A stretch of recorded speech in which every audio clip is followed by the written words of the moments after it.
Цветната улица е насловот на детската театарска представа што во рамки на манифестацијата Денови на Кочанскиот Орис се одигра во Центарот за култура Бели Мугри во изведба на Детскиот драмски театар од Скопје.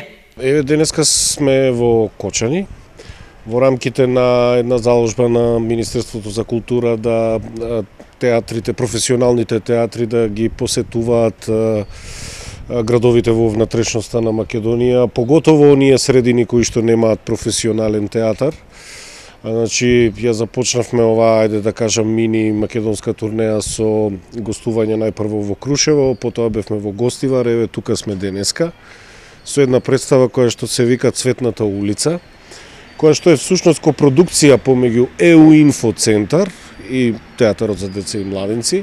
Лошата организација на манифестацијата се покажа на дело, со тоа што половина од учениците кои дојдоа и платија да ја гледаат представата, си отидоа уште пред да почне.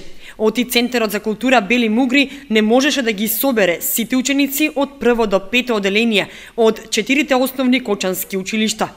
Наставничките кои си заминаа не гледајќи ја представата со своите ученици, револтирано коментираа дека организаторите требало да размислат дека нормално е Центарот за култура да не ги собере сите ученици од 4 училишта од прво до пето оделение, така што не требало да ги покануваат на театарска представа, ако нема место за сите. Вака губат само учениците. Прво, го губат часот кој требало да го одржат во време предвиден за тоа.